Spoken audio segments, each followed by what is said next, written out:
Hello guys, magandang tanghali sa inyong lahat. Welcome to my channel. Dito lang sa Dicoting Ramos TV. Kung bago ka lang sa channel ko at trip mo yung ganitong videos, huwag mong kalimutan mag-subscribe at pindutin na rin ang notification bell.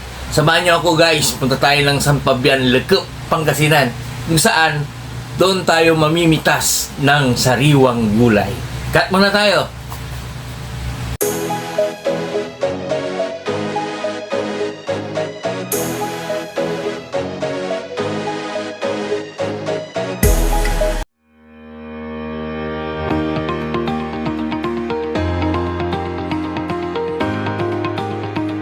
Hello guys, nandito na tayo sa San Fabian, Lecub, Pangasinan, kung saan dito tayo mamimitas ng sariwang gulay.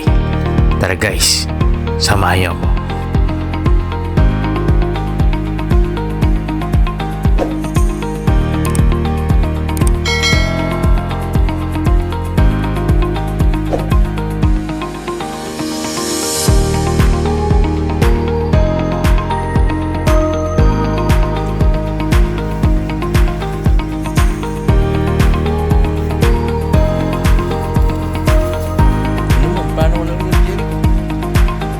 Siya nga pala mga kasama natin, isa sa malapit sa puso ko ay si Jericho De Guzman.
Gusto ko lang sana ipaalam sa inyo na sila yung taong napamahal sa akin, itinuring kong parang pangalawang pamilya. Parang hindi ko matiis talaga noon na punta dito sa lugar na to. Ewan ko nga ba? At baka masan pa tayo mapunta.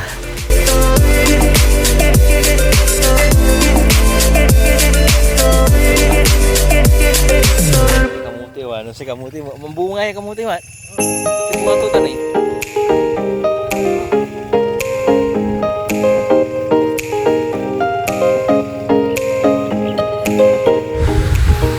Basta para sa akin, hindi ko makalimutan tong lugar na ito.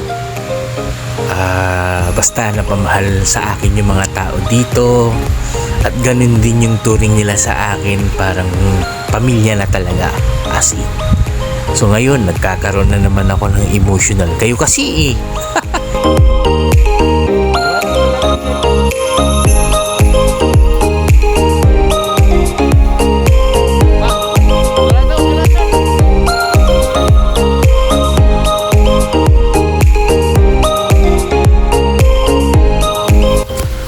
Siyempre guys, hindi rin pahuli, isa sa malapit sa puso ko din. Kung ituring ko ay parang pamilya na din, si Mamang Sinaida. Ayan po mga kapatid. At nandito kami sa kanilang farm. At ako'y pinipitasan ng sariwang gulay. O, di ba?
So, ayun guys, so patapos na tayo.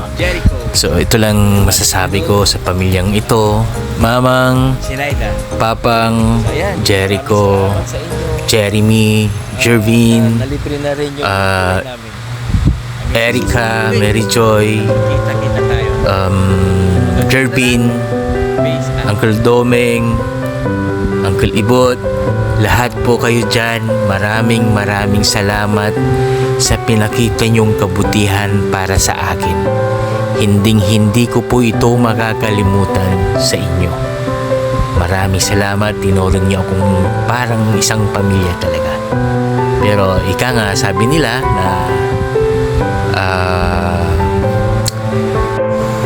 na mahal ko din po kayo at hindi kailanman magbabago yun.